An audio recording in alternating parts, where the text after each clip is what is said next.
तमिलनाडु के कई हिस्सों में मंगलवार को भारी बारिश हुई। भारतीय मौसम विभाग ने बताया कि बंगाल की खाड़ी के ऊपर बना दबाव एक गहरे दबाव में बदल गया।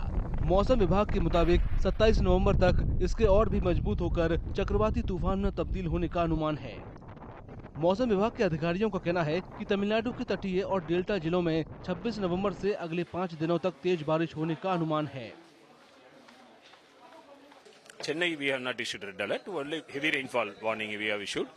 Red alert is given only for the extremely heavy rainfall, one or two places over the delta districts. That is we have given tomorrow and day after tomorrow.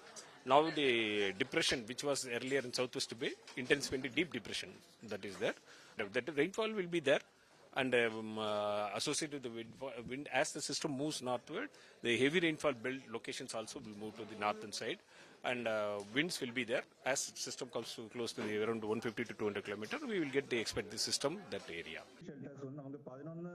Tamil Nadu के मुख्यमंत्री M.K. स्टालिन ने आने वाले तूफान के मद्देनजर एहतियाती उपायों की समीक्षा के लिए सचिवालय में एक उच्च स्तरीय बैठक की अध्यक्षता की। वीडियो कॉन्फ्रेंसिंग के जरिए स्टालिन ने हालात से निपटने के लिए एक्शन प्लान की भी समीक्षा की। इस बैठक में जिला कलेक्टरों और IAS अधिकारियों ने भी हिस्सा लिया, जो बारिश से जुड़े कामों की देखरेख और कोऑर्डिनेट कर रहे थे। मुख्यमंत्री की अध्यक्षता में हुई बैठक में राजस्व और आपदा प्रबंधन मंत्री KKSSR रामचंद्रन, मुख्य सचिव N मुरुगनंदम और राज्य के बड़े अधिकारियों ने हिस्सा लिया।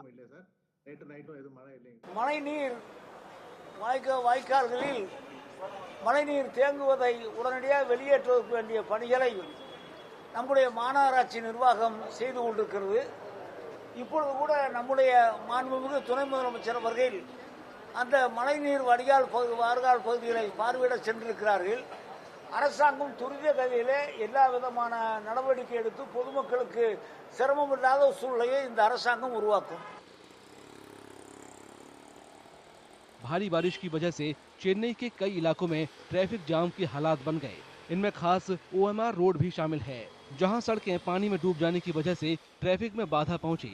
इसके अलावा खराब मौसम से चेन्नई एयरपोर्ट पर विमानों की लैंडिंग में देरी हुई।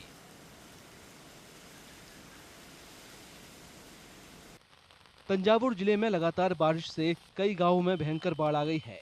इससे बड़े पैमाने पर कृषि भूमि पर उगाई गई सांभा और तलाड़ी चावल की फसलों को भारी नुकसान पहुंचा है। तूतुकुड़ी जिले में वेम्बर से पेरिया थाजी तक मछुआरों ने मछली पकड़ने का काम रोक दिया। इलाके में 300 से ज्यादा मोटर बोट और 2000 देशी नौकाएं खड़ी हैं, जिससे 50,000 से ज्यादा मछुआरों की रोजी रोटी पर असर पड़ा है। बंगाल की खाड़ी में कम दबाव का क्षेत्र बनने के बाद मछुआरों को अगले आदेश तक समुद्र में मछली पकड़ने जाने से रोक दिया गया है।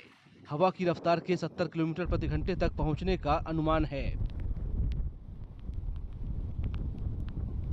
Fishermen advised to not venture into seas because we have given that Kumarin area, Gulf of Mannar, and along the coast of Tamil Nadu, as well as West Central Bay and Southern Bay.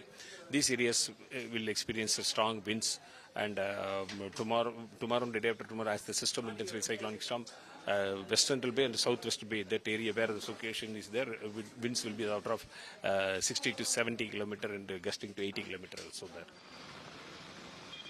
मंगलवार को पड़ोसी राज्य पुडुचेरी के कई इलाकों में भी भारी बारिश हुई।